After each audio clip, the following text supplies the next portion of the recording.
Senhor, nós te agradecemos, te louvamos por essa oportunidade, por esse privilégio de estar aqui.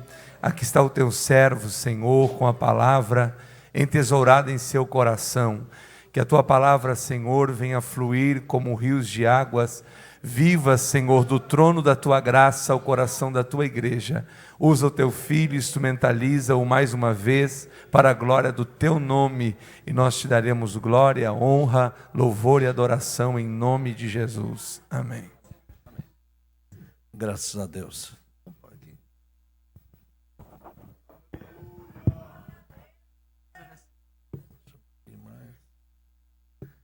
Graças a Deus, irmãos, que nos encontramos mais uma vez neste santo lugar. Agradecemos a permissão que o pastor Algemir nos concede e o pastor Leandro, que nos dá essa oportunidade, aos demais pastores aqui presentes, nossa saudação, pastor Gilmar comigo, e a toda a igreja de Jesus. Uma alegria muito grande. Podeis sentar.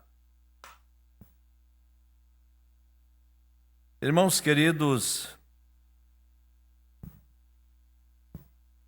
viemos aqui nesta noite, é verdade, para pregar a palavra de Deus. Foi uma razão que me trouxe aqui. E eu sempre digo que aquilo que aqui nós pregamos, não só eu, mas todos os pregadores, o que aqui se fala, fica registrado nos anais da eternidade. O diabo não apaga mais. E pela palavra que você ouvir nesta noite, ou todas as noites, por esta palavra, você será um dia julgado diante de Deus, por você aceitar ou rejeitar. Então, nesse momento, todo o temor, toda a reverência à palavra de Deus. Eu tenho alguns predicados que me dão, né? E eu expliquei para o pastor Leandro hoje que eu não sei se tem algum médico aqui, mas médico faz operação com bisturi, né? Ele corta bem devagarinho, bem curtinho, com todo cuidado. E Deus é diferente. Deus não tem esse cuidado. Ele opera com a espada. Então o taio dele é bem maior, certo? Isso quer dizer que a palavra dele não é para fazer refresco para ninguém, não. Certo, pastor Leandro?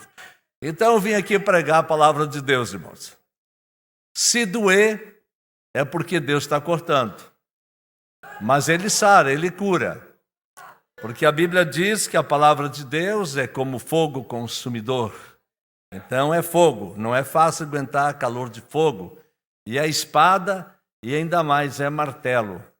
Então o evangelho não faz carinho, o evangelho é fogo mesmo, sabe? É difícil.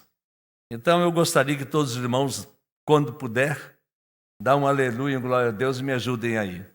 Porque pregar é uma batalha muito grande. A juventude que está aí presente, por favor, eu quero ouvir o aleluia de vocês, porque eu ouvi vocês cantar. E eu anotei uma frase aqui muito importante. Mais vale um dia no centro do teu querer do que 1000 em outras. Eu quero que agora vocês revelem 1 hora de reverência a este Deus. Bem grande. Deus não fala por celular, portanto, quem tiver, desligue. Não ponha mais a mão nele, por misericórdia. O fotógrafo tira uma foto só e pare, certo? Não preciso ser filmado, o diabo sabe que eu estou aqui. Então, esse é meu jeito de ser, irmãos. Eu vim pregar o evangelho. E o evangelho não é fácil. Então eu gostaria que você abrisse a sua Bíblia no livro de 2 Timóteo, no capítulo 4. Vamos meditar um pouco sobre esta palavra. 2 Timóteo, capítulo 4. Quem tem a sua Bíblia, por favor. 2 Timóteo, já quase no fim da Bíblia. 2 Timóteo, capítulo 4. E o versículo 3. Eu vou me deter sobre esta parte do versículo. porque virá tempo em que não sofrerão a sã doutrina, mas tendo comichão nos ouvidos, amontoarão para si doutores conforme as suas próprias concupiscências. Escute bem, eu vou repetir. Porque virá tempo em que não sofrerão, não vão suportar a sã doutrina da palavra de Deus. Amém? Pode fechar sua Bíblia agora? O restante, o início do capítulo, vocês leem em casa depois, antes de dormir, porque certamente esta palavra hoje vai te incomodar. E eu vou sair muito feliz se ela incomodar você. Porque há maneiras. Um dia uma irmã lá em Juiz estava chovendo no corredor, no seu tempo ainda, chovendo, correndo água, e ela foi abrir a porta e corria muita água, e nós estávamos lá fora no corredor, e ela quis atirar a chave. Meu irmão Berlese, abre o portão para nós. Eu digo, não vou abrir não. Desce você e molha teus pés, vai abrir. Abre! Não vou abrir. Porque se eu abrir, tu vai esquecer o bem que eu te fiz. E se eu não abro agora, você nunca vai mais me esquecer. Eu vou dizer quem é que é a mulher, a esposa do Cláudio. Até o dia de hoje, quando ela me encontra, ela lembra, você não abriu o portão. Então eu quero que a palavra de hoje, meu irmão, marque o teu coração e você nunca mais me esqueça. Só uma coisa, não me odeie. Porque a Bíblia diz que quem odeia seu irmão é assassino, e assassino vai para o céu. Saia daqui me amando. Certo? Saia daqui me amando. É o que a Bíblia diz, então, não sofrerão, não vão suportar a sã doutrina. Coisa interessante, pastor. Mas nós estamos vivendo numa época no mundo de tanta tecnologia. Até fizeram um cartaz que puseram minha foto, não sei onde que conseguiram. Há tantas informações hoje, tanta coisa fácil. E parece que isso nós vamos amontoando sobre nós como coisas agradáveis. É a fama, é o status, é a mídia. Quando, na verdade, isso me corrompe no sentido espiritual da minha verdadeira adoração a Deus. E então eu quero o quê? Me cercar de pessoas, de ídolos, de pessoas que possam massagear o meu ego e que possam me deixar feliz e fazer com que eu saia daqui com um sorriso no rosto. Mas, no entanto, a minha alma continua vazia e chorando pela presença de Deus. Quando eu vi o irmão falar que faz 27, 28 anos que ele veio para a igreja, pastor Ardimir, nós temos a mesma idade, eu sou um pouquinho mais que ele, e nós somos de um tempo, e os irmãos crentes mais velhos aqui se lembram que a igreja, quando se reunia, a igreja chorava. Lembram? Chorava, não de tristeza, né? Não era de angústia. Nós chorava de alegria porque a presença do amigo Jesus era tão real. Quantas vezes você já chorou de saudade de alguém? Ou chorou de felicidade por ter encontrado e dado um abraço em alguém? Quando se encontra alguém que é amigo, você chora de alegria, mas que prazer. E na igreja, quando se vem, nós viemos no desejo profundo de abraçar o Salvador meigo. E dizer, Jesus, a tua presença me alegra. E esta alegria me faz chorar. Então eles não vão suportar a sã doutrina, porque a sã doutrina me faz tomar posição diferente daquilo que eu gostaria de viver.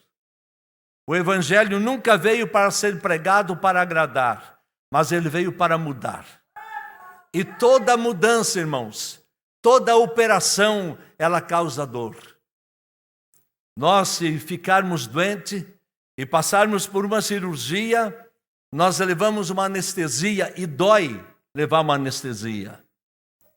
Nós passamos por uma operação e o processo de recuperação é dolorido. A gente chora de dor. Eu passei por uma cirurgia há 46 anos atrás. Lembro-me daquela picada na coluna que me deram e doeu. Eu me lembro da recuperação e doía muito e eu chorava de dor. Se nesta noite a palavra de Deus tocar no teu coração e te fizer chorar, é para que você tenha saúde espiritual. É para que você seja curado do tumor que está corroendo talvez a tua consciência, o teu coração, o âmago de tua alma. E Jesus quer extirpar este mal e te mostrar que é possível se viver uma vida plena com Ele. Então, se a cruz de Cristo, que nós cantamos Rude Cruz, e há uma estrofe onde diz, uma frase que diz: esta cruz tem para mim atrativo sem fim. Se é verdade, pastor Argemiro, que esta cruz tem atrativos, não há razão nenhuma para um dia eu abandonar este Senhor. Portanto, faz 71 anos e algum tempo mais que eu estou neste caminho, jovens. Fui moço como vocês, lindo como vocês e jovem. Hoje eu sou lindo, já fiquei velho. Mas eu continuo amando este Jesus muito mais. Muito mais. Porque um dia eu comecei a minha carreira. E hoje já está indo para o fim, né? 71 anos bem vivido. Quanto mais eu tenho. Mas um dia, nos portais da eternidade, eu vou encontrar aquele que realmente eu conheci. E que inspirou a minha vida a pregar a sua palavra. Doendo ou não doendo, eu não sei. Mas é a palavra de Deus. Então, se a cruz de Cristo não te é atrativo o suficiente, nada que a igreja faça ou a sociedade faça pode te manter vivo espiritualmente. Jovens, vocês que cantaram, um dia com Ele é melhor do que 1000 em outros. Eu quero fazer uma pergunta desafiadora. Se você realmente ama Ele, quanto tempo você passou com Ele essa semana? Quanto tempo você conversou com este amigo que você canta que é melhor um dia a seus pés? Quantos dias, pastor Argemiro, nós passamos em oração dentro da igreja? Quantos dias em jejum, em oração, em soluços, em lágrimas, em palavras balbuciadas pelas lágrimas, com a garganta trancada, nós ficamos aos pés de Jesus, adorando Ele realmente. Será que esta cruz ainda tem atrativo? Será que este Jesus ainda tem atrativo? Eu preciso me reunir aonde vem alguém para um espetáculo e eleva o meu ego a um ponto tão grande que eu venho até a vibrar, mas eu saio triste e eu continuo triste no amanhã. Mas uma coisa eu sei, que a palavra que eu prego, ela não produz apenas arrependimento nas pessoas, mas ela produz conversão. Porque arrependimento é uma coisa, no momento eu me arrependo, mas conversão é quando você troca de caminho. Você está indo num caminho e lá existe uma lei, uma explicação que diz para ir para tal lugar, conversão à esquerda ou conversão à direita. É você deixar aquele caminho e ir para outro. E quando nós nos encontramos com Jesus, não quer dizer unicamente eu deixar de ir lá naquilo que o mundo em si oferece e eu vir para uma igreja, não. Tomar uma posição com Jesus é quando eu me submeto à obediência da sua palavra. E no livro de Apocalipse 1 e 3, me diz que bem-aventurado é aquele que lê, é aquele que ouve, aquele que guarda as profecias deste livro. Bem-aventurado é aquele que lê. Eu gosto de ir falando, contando algumas histórias. No dia 18 de janeiro de 1970, eu conheci uma moça. Não sei se foi a felicidade ou o azar dela. Eu conheci essa moça dia 18 de janeiro, talvez pelas 3 horas da tarde. Conversamos um pouquinho, era bem jovem ainda. No dia 20, ela me escreveu uma carta. E na carta ela dizia que no mundo há muitos caminhos e que na encruzilhada da vida nós nos havíamos nos encontrado. E a carta segue. Isso foi dia 18, eu recebi no dia 20 de janeiro essa carta. E eu li essa carta. Quando eu li essa carta, pastor Argemiro, eu enxergava aquele rosto esplêndido, lindo e maravilhoso daquela moça que eu havia conhecido há 2 dias atrás. Quando eu li a carta, eu ouvi a voz dela falando comigo. Coisa interessante. E eu li aquela carta muitas vezes. E já faz 50 e tantos anos que eu tenho a carta guardada. Sabe por quê? Porque eu amei aquela moça. E eu me casei com ela há 47 anos atrás.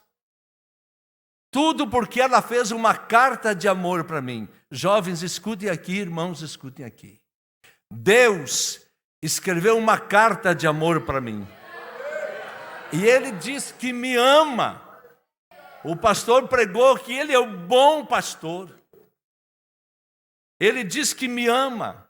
E eu também digo eu te amo, mas eu não leio a carta de amor dele. Desculpe minha expressão, minta para outro. É duro ver isso? É. Minta para outro. Ele me escreveu uma carta de amor e diz que me perdoa, que me salva e que um dia eu ultrapassarei a velocidade do relâmpago, cruzarei as estrelas e me assentarei com Ele. Ele me amou e disse, eu te amo, eu te mando uma carta declarando o meu amor para você. E então, quando eu leio essa carta, eu ouço Ele falando. Eu ouço Ele dizendo, melhora a tua vereda, endireita a tua vereda. Fique comigo um pouquinho, vamos namorar. Fique comigo. É somente o amor que nos segura, que nos prende. Então não suportarão essa doutrina, porque a doutrina de Deus parece loucura, não somente para o mundo, mas para a igreja contemporânea, a igreja de hoje, a palavra de Deus está sendo loucura. Porque a palavra me exige, ela me prende, ela me exige. A palavra da cruz é considerada loucura para o mundo e para a igreja contemporânea. Nós não queremos ouvir esta mensagem. Em 1 Coríntios 1:18 diz isto, é loucura. Uma palavra que exige de mim dedicação, oração, amor, que tanto nós pregamos. Mas amor, meus irmãos, não é sentimento. Amor é atitude, amor é ação. Eu amo a minha igreja, eu me dedico a ela, eu dou a ela, eu oferto a ela, eu contribuo com ela. Esta é a igreja de Jesus. A igreja é uma casa de oração. A igreja não é um lugar de entretenimento. A igreja não é um lugar de comércio. A igreja é um lugar de adoração. Mas parece que o povo quer ouvir aquilo que agrada aos ouvidos e não ouvir aquilo que precisa. Nós vivemos num mundo hoje influenciado pela mídia e o consumismo tomando conta das pessoas. E eu vi um cidadão dizer um dia, eu vou comprar isto para ela porque ela merece. Meu irmão, eu quero te perguntar, você merece ou precisa? É diferente. Você precisa de uma intimidade, de uma comunhão, de uma ligação. Porque a palavra de Deus, ela é fiel. Nem sempre, pastor Argemir, o senhor sabe que nós chegamos a um ponto de uma crença que mesmo diante de todo obstáculo, nós cedemos. Ou não cedemos? Eu quero aqui contar um testemunho. No dia 21 de setembro do ano passado, eu ouvi uma pregação e eu pude crer naquele testemunho que se contava. No começo de agosto do ano passado, a nossa filha, por um motivo de saúde e num esgotamento de tanto estudar, ela entrou numa situação muito terrível, num esgotamento muito profundo. O pastor Vilmar foi lá em casa, nós trouxemos ela, é uma senhora casada, 45 anos. O pastor Vilmar orou por ela, olhou e me disse hoje, Berlese, a minha fé foi de que ela ia embora. Essa era a situação de uma mulher formada, concursada, marido bem empregado, uma posição econômica maravilhosa, e a situação dela definhou, já era uma moça pequena, emagreceu 16 quilos, terrivelmente abalada psicologicamente, sem esperança nenhuma. E eu ouvi aquela pregação, aquele testemunho, e naquele momento, no meu coração, houve uma convicção de Deus. E eu pedi para Deus, Deus, duas coisas. Eu quero que a minha filha seja curada e que ela assuma novamente a posição dela. Depois eu digo qual é. Pedi isso para Deus. Cheguei em casa e ela estava parando lá em casa, ela veio de muda de Santa Catarina para casa, ela, o esposo, o filho e o cachorro. E era terrível a situação. Nem médico, nem psiquiatra, nem psicólogo resolvia. Terrível. E ela estudou demais, ela teve esse problema por causa disso. Ela havia feito um concurso e passado em 2 fases já, estava indo para a terceira, para assumir um tabelionato em Santa Catarina. E eu cheguei em casa com aquela fé, com aquela convicção, e disse para ela, filha, o pai ouviu uma mensagem e ele pôde crer. Sabe de uma coisa? Deus vai te restabelecer. E Deus vai dar para você um cartório. E ela não podia nem crer naquele momento, debilitada. E eu criei naquilo. Passou uns dias e disse, filha, vamos fazer teus documentos e vamos levar a Santa Catarina, porque a prova é oral, agora tu está passada muito bem e você vai sumir. Que ela já teve outro cartório, passou em 3, 4 concursos de cartório. E ela concordou que eu fizesse os documentos, fiz todos os documentos possíveis que precisava da Polícia Federal, da Receita Federal, aquelas coisas todas complicadas. Quando fiz todos os documentos, cheguei para ela numa noite e disse, ó, filha, está tudo prontinho, vamos lá? Ela entrou no quarto e me disse, pai, eu não vou fazer o que com uma pessoa naquele estado? E eu digo, mas Deus, que é isso? Deus que me falou que ia restabelecer ela e ia dar para ela o cartório. Como pode? Que Deus é este? Que crença que eu tenho? E eu dizia, não, mas foi Deus quem falou.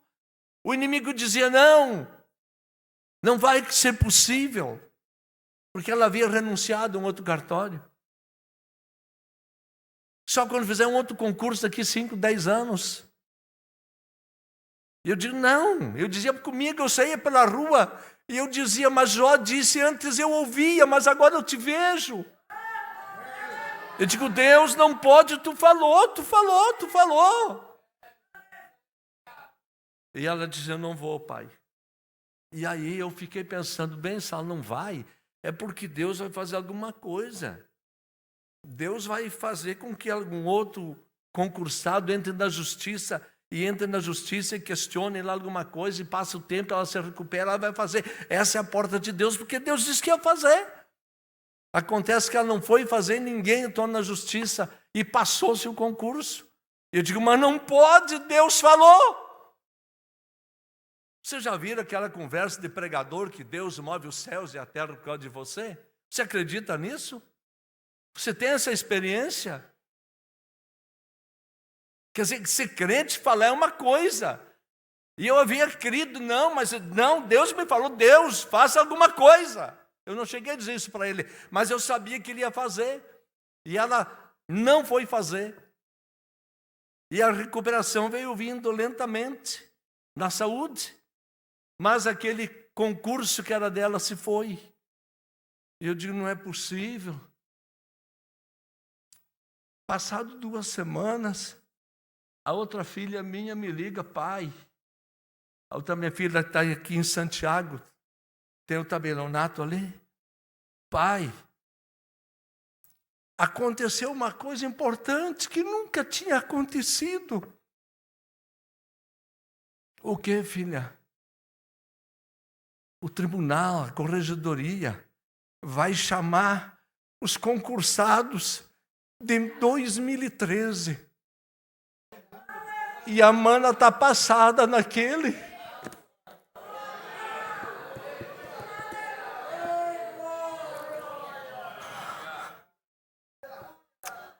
Uma semana depois, aquela moça que era doente, se tratando com uma psiquiatra, vai a Porto Alegre e me liga de lá: pai, vamos comprar aquela casa linda que tem lá no bairro Pindorama, porque eu assumi um cartório. E ela vem morar em Juiz, é minha vizinha.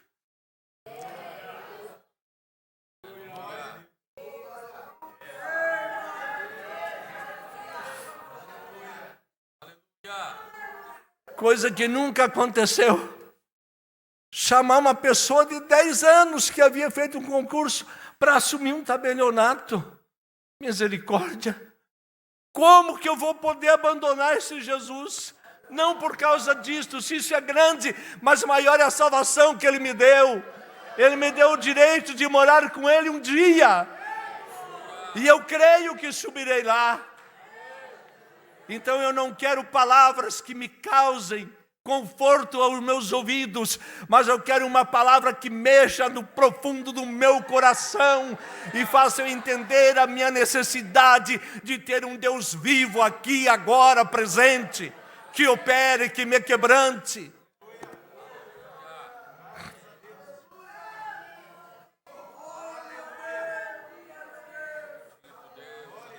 Mas o povo não quer suportar a sã doutrina, porque a sã doutrina me exige. Ela pede de mim aquilo que é difícil.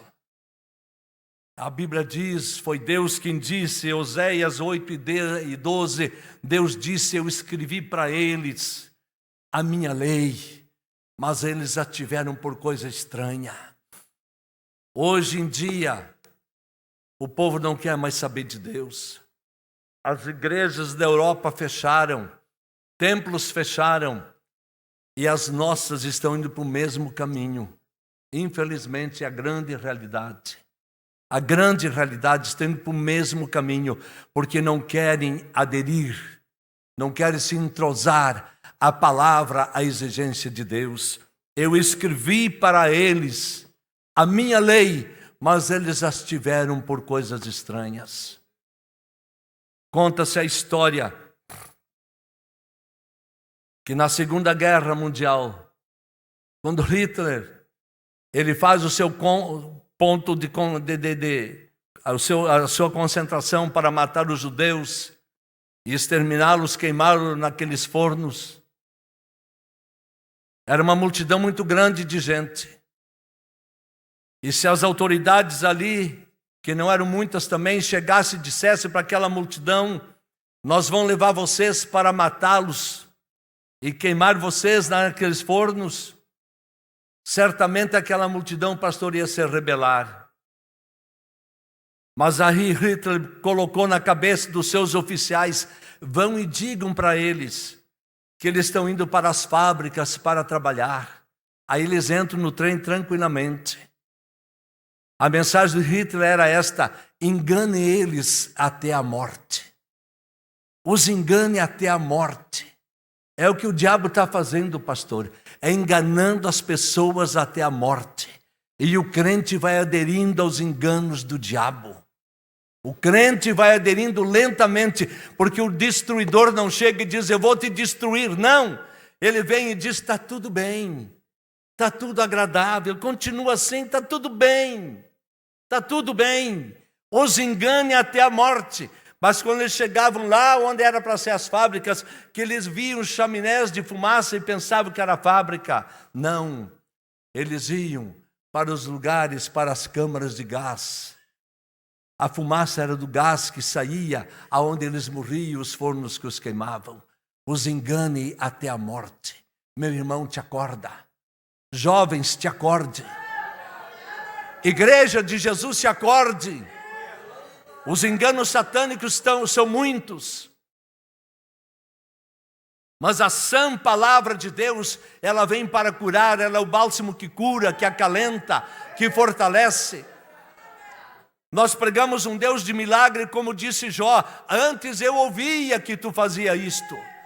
Hoje eu sou testemunha que Ele abre porta e ninguém fecha, e se Ele fecha, ninguém abre. Eu não quero ouvir por aquilo que me contam. Vá para casa hoje, guarde isto, mas não viva por aquilo que eu te contei. Vá e fale com Ele até que Ele te responda. Vá e fale com Ele até que o teu milagre aconteça. Vá e fale com Ele até que Ele diga: você agora é vitorioso. Você agora venceu. Porque a Bíblia diz que nós temos uma carreira a ser percorrida, uma carreira. Há poucos dias, o está em desdobramento, ainda não sei, Olimpíadas. E os atletas que lá estão participando, às vezes a gente dá uma olhada. Aqueles que vão correr 100 metros, ou 10 mil metros, ou uma maratona. Eles não ficam olhando para o companheiro com que roupa ele está vestido, que calçado, que marca é o calçado, se a roupa é bonita ou feia. Não, eles não estão olhando isto. Eles estão ali na sua raia, olhando o quê? O alvo, o final. E eles saem numa disparada tremenda sem olhar para lado nenhum, porque o objetivo deles é o prêmio. Meu irmão, não olhe para a direita, não olhe para a esquerda, não olhe para a roupa, não olhe para isso, não olhe para aquilo. Olhe para o final da corrida. Porque uma corrida nos é proposta, e o prêmio é de quem vence. E o campeão comemora, o vice acha desculpa. Não ache desculpa na casa de Deus. Dê o teu melhor, quer dizer, abra o teu coração, se volte. Revele que você o ama de verdade. Passe tempo com Ele. Quando a gente vai na escola, eu fui professor também. Por que o aluno aprende? É porque ele passa horas com o professor. E o professor passa horas com o aluno. E nós estamos num aprendizado das coisas eternas, pastor. Quer dizer, eu preciso passar horas com aquele com quem eu estou aprendendo. Eu preciso passar muito tempo com aquele que está me ensinando para que eu também aprenda. Que eu seja instruído para ser vencedor, porque haverá um dia em que Ele vai me deixar só. Um dia Jesus não foi com os discípulos, não esqueçam disto. Vamos ser realistas. Um dia deixou os discípulos sozinhos no mar. E o encapelado mar que chacoalhava o barco trouxe pânico, trouxe medo. Numa outra passagem, o barco era agitado e Jesus dormia. E há um hino que nós cantamos: as ondas não podem a naufragar. As ondas não podem fazer o barquinho afundar, porque nele está o Rei dos céus e do mar. Naquele barco, quer dizer que na tua vida, se você estiver ligado com Ele, a mão dele se estende a teu favor. E eu quero ouvir testemunho do que Deus vai fazer na tua vida, na operação do milagre. Porque é muito triste, pastor, nós pregarmos uma palavra, e pregar cansa, esgota. Você viajar e pregar, e pregar uma mensagem que não fique marcada, que não penetre no coração, que não produza efeitos. Isso é triste. E é triste se nessa noite vocês voltarem para casa sem sentir algo maravilhoso da parte de Deus no coração. Foi um tempo perdido.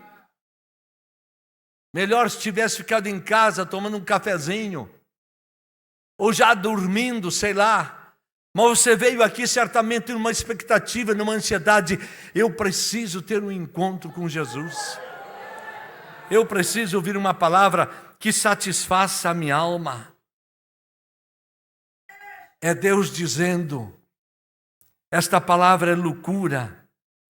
No livro de Amós, no capítulo 5, Deus diz o seguinte: eu aborreço, eu desprezo as vossas festas, e as vossas assembleias solenes não me dão nenhum prazer. Hoje, as igrejas estão vivendo na base de energéticos, e energético não cura a doença. Energético só dá energia um pouquinho ali. E se você viciar nisso, você vai morrer bem mais cedo, viu? A igreja vive na base do energético. Para a igreja encher, para o culto ser grande, tem que trazer o artista fulano de tal para cantar. E aí você canta junto, aí você pula junto, aí você salta junto, aí você ri junto. Energético. Mas amanhã a tristeza invade a tua alma. Energéticos, baratos, que não satisfaz a ansiedade de uma alma vazia. Eu não vim te trazer aqui um energético nesta noite. Eu vim te trazer um bálsamo que cura a ferida, uma espada que extirpa o mal, um martelo que esmiuça o coração. O diamante, a pedra preciosa, que para derreter ele precisa milhares de graus de calor para derreter ele. Interessante. Mas um pequeno martelo batendo nele o esmiuça. E a palavra de Deus é martelo. Seja a palavra simples do pregador, do indouto pregador, mas se ele falar a palavra, esta palavra produz efeito. Ela quebra corações. Foi como o irmão falou aqui, dando exemplo de uma igreja, de um amor de Deus, e as pessoas choram. Nós precisamos voltar o tempo de que a palavra pregada tenha a força de um balaço. É rude a palavra, força de um balaço. Tem que derrubar o inimigo. Quer dizer, a pregação do evangelho tem que trazer alguém ao arrependimento, ao reconhecimento de que a cruz é o atrativo. Nós precisamos disto. É reconhecer o grande amor de Deus. E Deus diz: eu desprezo vossas festas. Festas de energéticos. Festa de humoristas. Festas de artistas de púlpitos. E nós não queremos ouvir o velho pregador, muitas vezes semi-analfabeto ou até analfabeto. Os antigos crentes.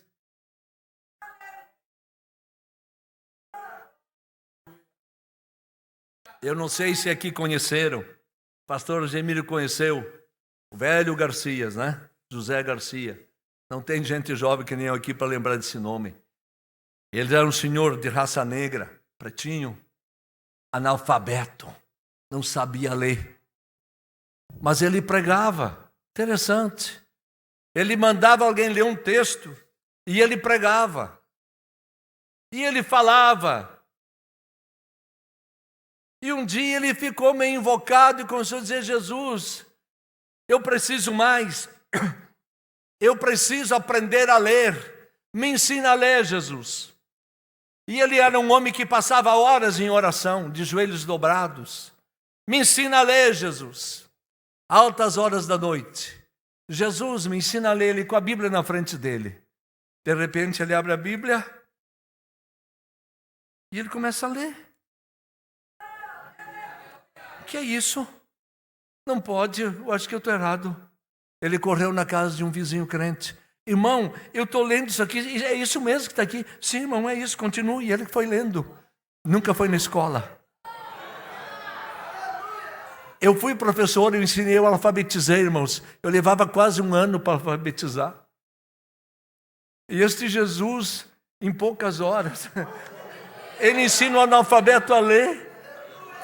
E quando eu estou dando esse testemunho na igreja de Catuípe, há muitos anos atrás, quando eu estou falando isto, se levanta no meio da igreja, uma senhora também de raça negra, pretinha, se levanta, e eu digo: ih, Jesus, mexi com alguma coisa. Ele diz: ô pastor, mas eu não sou pastor, né? Ô pregador, ô pastor, eu sou irmã dele. Oh, que maravilha! Eu menti ou não menti? Não, o senhor não mentiu. E tem mais, diz ela. Olha para mim aqui, já uma senhora de 80 anos. Olha para mim, eu não sou bonita? É, uma excelente senhora, bonita. É. Os mais velhos vão lembrar disso. Os mais jovens nem conhecem isso que eu vou falar. Antigamente, por problema de iodo no corpo, as pessoas criavam o bócio, essa glândula aqui da tiroide, ela inchava e se criava o papo, que chamava. E a pessoa ficava com um caroço desse tamanho assim. Ela dizia, eu era papuda. E aí nenhum rapaz queria dançar comigo no baile, porque eu não era crente. Ninguém queria me namorar porque eu era papuda. Então eu era triste. E um dia José foi lá em casa. Esse sujeito analfabeto que aprendeu com Jesus. E ela disse, olha, você fala que esse Jesus é maravilhoso, mas eu quero bailar, eu quero dançar. Mas se o teu Jesus curar esse papo aqui, eu paro de dançar e vou ser crente. E ela batia no pescoço, olha aqui, pastor, olha aqui. Tá lisinho? Tá. Eu não operei. O José orou e Jesus curou.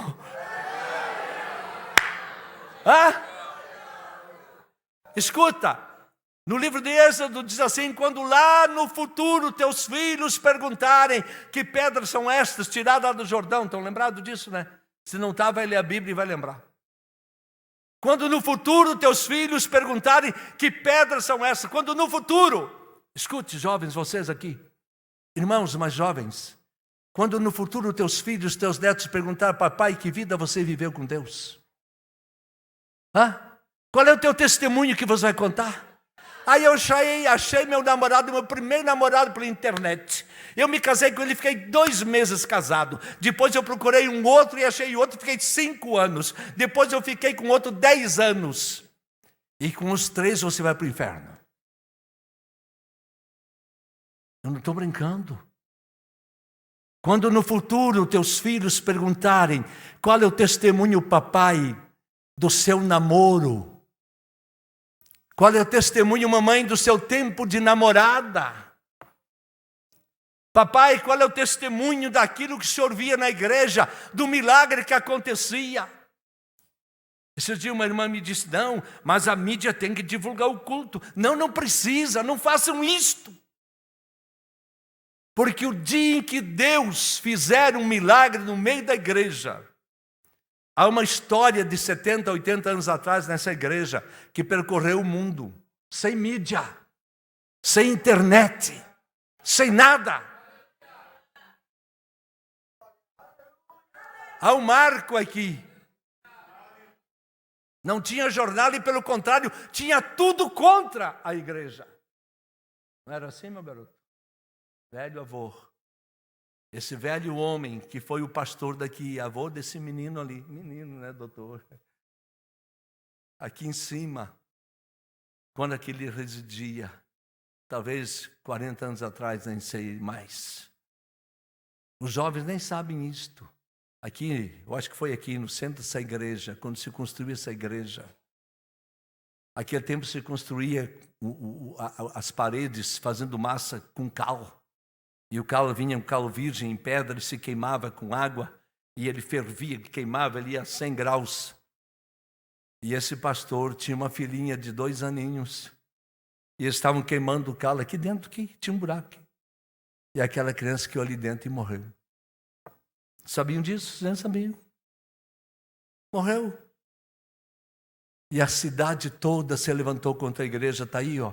Até a filha do pastor morre. E ele era o pastor que tinha que fazer o sepultamento da filha. E ele chorava, a mãe chorava, a igreja chorava.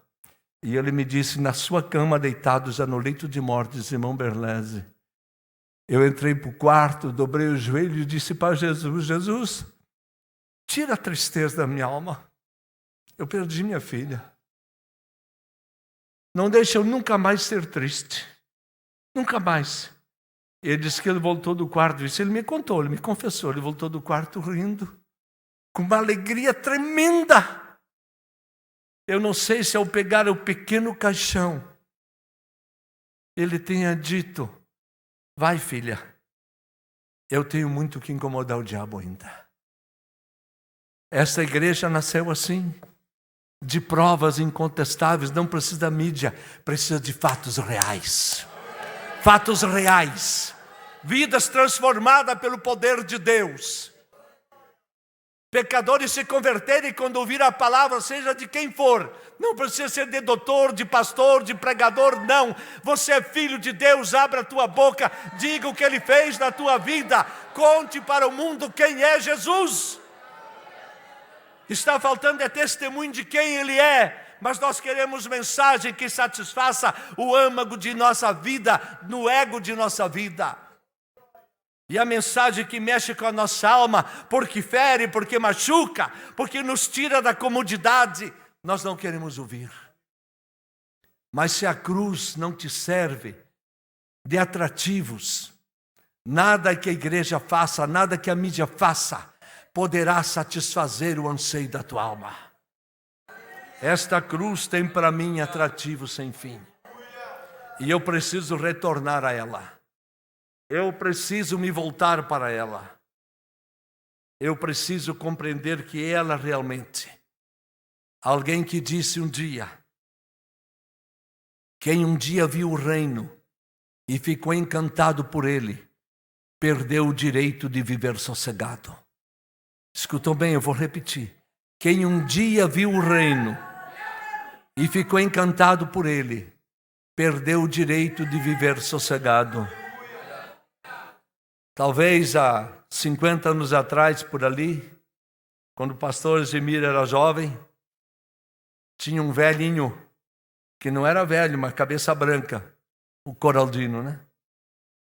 Sábado de tarde, pobre empregado, ganhando salário mínimo, mal e mal para comer, mas ele pegava um toca-disco, o tempo do toca-disco, botava debaixo do braço, uns 2, 3 discos, e saía pela rua, e o senhor ia junto. Saía pela rua. Quando olhavam para uma casa, batiam lá e diziam, dá para nós botar um disco, tocar aqui? Dá.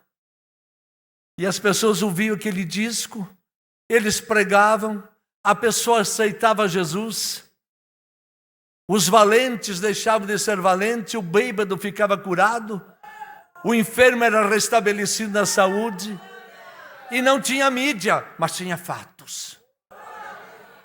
Tinha fatos, tinha coisa real. Então Deus disse, as tuas festas, eu não quero mais saber. E Ele diz, afasta de mim o estrépito dos teus cânticos, porque não ouvirei a melodia dos teus instrumentos. Hoje nós temos que ter um aparato tremendo. Mas eu sou do tempo que o violão não tinha nem essa chave do lado. Era um pauzinho que se enfiava ali, os mais antigos sabem, né? Para atarrachar a cordinha, lembram disso? Só os antigos sabem disso. Tinha que dar uma cuspidinha no pauzinho ali, para ele ficar firme.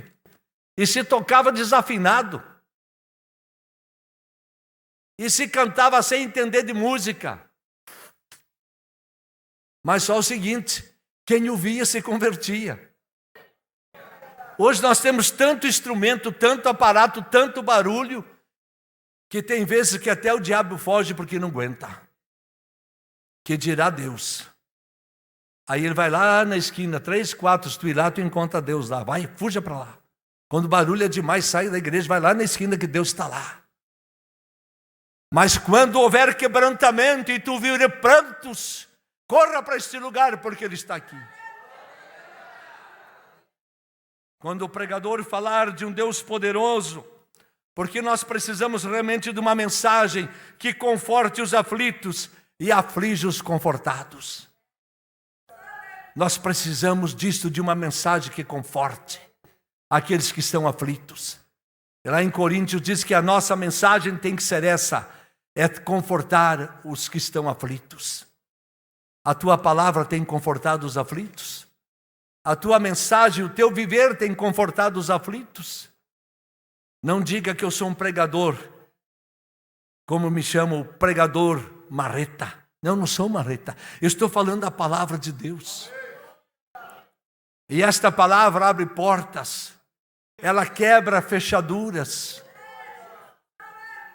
Na primeira epístola de João diz que ele veio para quebrar, para destruir, para desfazer as obras do diabo.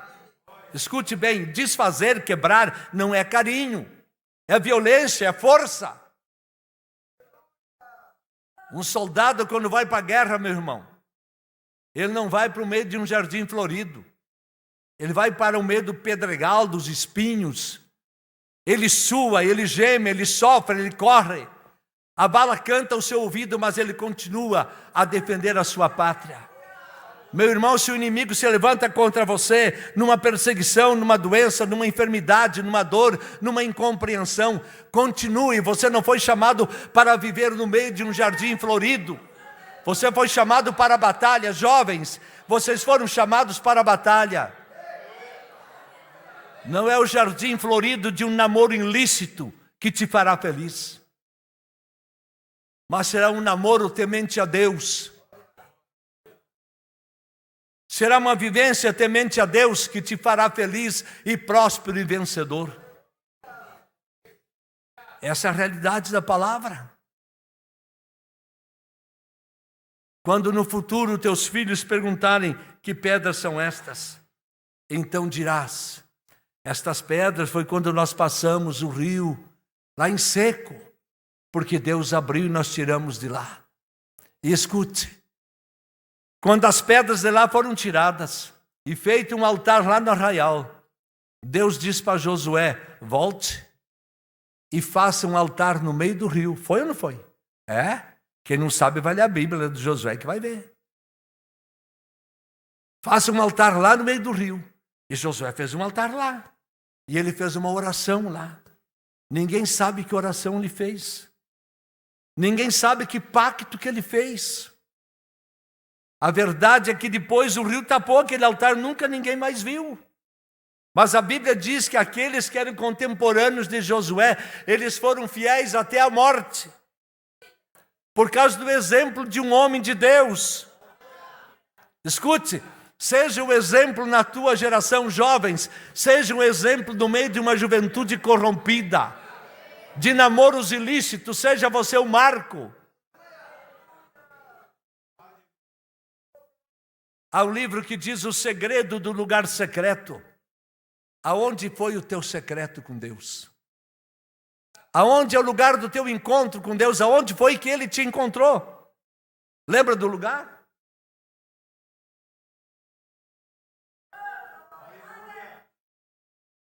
Lembra do lugar onde você teve um encontro com Ele? Lembra onde realmente você sentiu que foi perdoado? Você lembra do dia em que você pediu: Jesus, eu quero ser batizado com o Espírito Santo? Lembra do dia? Lembra do dia que Ele te batizou? Do dia em que você ficou embriagado e que não foi emoção, não foi energético não, mas que já dura 50 anos. Lembra disto?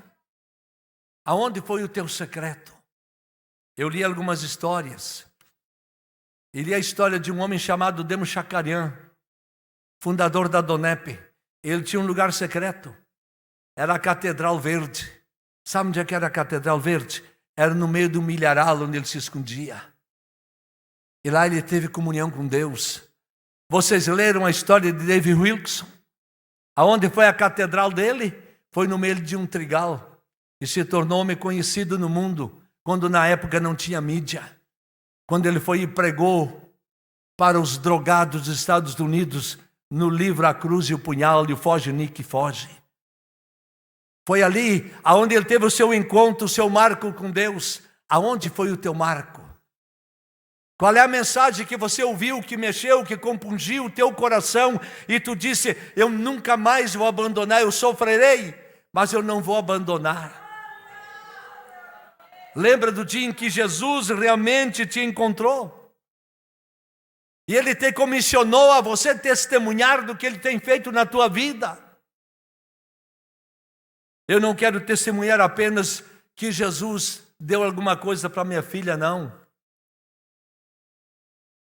Mas no dia que eu me casei, eu disse para Jesus: Jesus, eu me casei com temor no teu nome. Eu fui obediente à tua palavra.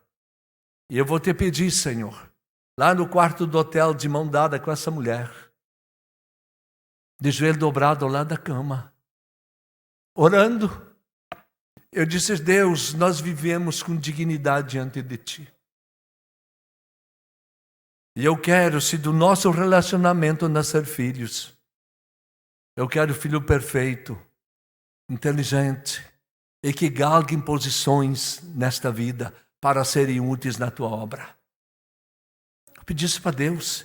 E disse para Deus: eu nunca quero que os meus filhos baixem ao hospital. Essa minha filha que passou por essa crise, ela não baixou. Ela ficou lá em casa, nós cuidava dela, mas ela não baixou. Eu disse: mas se baixar, ela não vai baixar sem um homem de Deus orar sobre ela. 46 anos se passam da filha mais velha.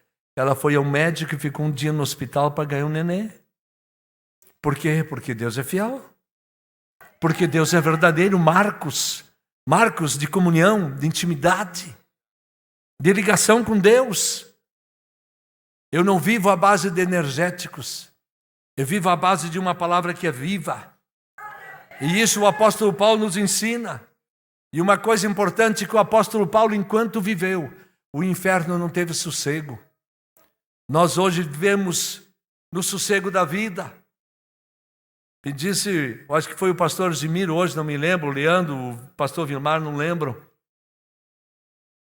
Antigamente, o diabo fazia as coisas e a igreja colocava alguma disciplina nas pessoas que haviam cometido alguma coisa. Mas hoje o diabo não está mais preocupado em fazer isso. Ele está preocupado em apagar o fogo do coração. Não precisa fazer pecados que nós considerávamos terríveis. É só extinguir a chama do coração, você vira cinza e não é mais nada. É isso que ele está fazendo, é apagar o ardor no coração dos jovens, no coração da igreja, apagar o ardor, para que as pessoas não se voltem, para que não dobrem os joelhos, para que não tenham intimidade, para que não tenham comunhão. Nós precisamos realmente de uma intimidade, de uma comunhão profunda com Deus. Eu quero te dizer uma coisa, na hora de terminar, né? Eu falo demais. Mas para encerrar, eu quero te dizer, o diabo, ele não te avisa que está te levando para o inferno. Ele te acena com muito carinho, ele não te avisa. E te digo mais, Deus não mudará a sua palavra por causa de você. Deus não mudará a sua palavra por causa de você. E o diabo não te avisa que está te levando para o inferno. Assim como Hitler fez, os engane até a morte. Os engane, deixa ele na igreja, o engane até a morte. Vem na igreja, mas não ora. Vem na igreja, mas não lê a Bíblia. Vem na igreja e não contribua. Vem na igreja e viva de qualquer jeito. É isso que ele diz. Mas nesta noite, Jesus vem e quebra as cadeias do diabo. E ele te põe em liberdade. Porque essa é a função dele. Ele andou por toda parte, diz a Bíblia, pondo em liberdade os cativos do diabo. Essa foi a missão dele. Vamos nos pôr em pé?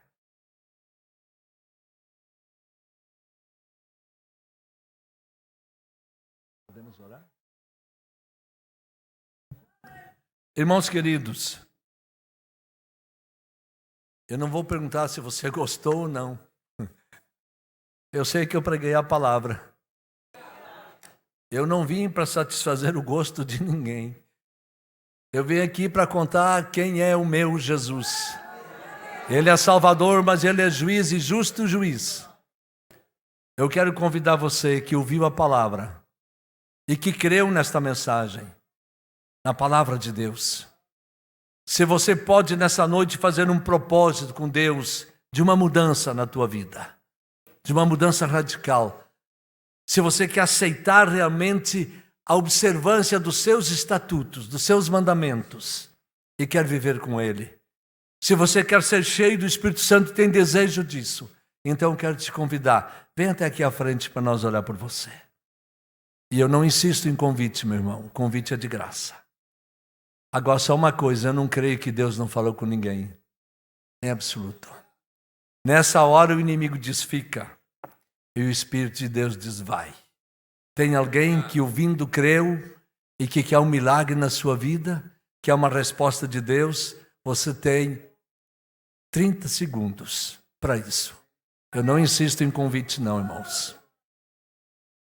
Quem ouviu a mensagem, entendeu a mensagem, vem fazer um pacto com Deus aqui e agora. E a resposta virá de Deus. Aleluia. Está vindo algumas pessoas, alguns irmãos. curve a cabeça, feche os olhos. O restante da igreja, por misericórdia, curve a cabeça, feche os olhos e intercedo para os nossos irmãos. Eu vou solicitar ao irmão Renato para que faça a oração por estas pessoas. Os irmãos obreiros estão ali para impor as mãos, para abençoá-los no nome de Jesus. Soberano Deus e maravilhoso Pai, nós estamos aqui, Senhor, diante da Tua soberania, da Tua presença, e ouvimos, Senhor, a Tua palavra nessa noite. E aqui, Senhor, estão os Teus filhos e filhas, Senhor, que estão, aleluia, na Tua casa, louvando e engrandecendo o Teu nome, ó Pai. E essas pessoas, Senhor, que passaram até a frente, com a certeza, com a fé e com a convicção, ó Deus, que o Senhor está aqui, aleluia, para mudar o quadro da nossa história e para, Senhor, trabalhar na nossa vida conforme a Tua vontade, conforme o Teu querer. Pois nós somos, Senhor, dependentes de Ti, nós precisamos de Ti, ó Pai. Estenda, meu Senhor Jesus, as Tuas mãos poderosas, as Tuas mãos de poder, Senhor, sobre a vida de cada um de nós, e tenha misericórdia, Senhor, de nós.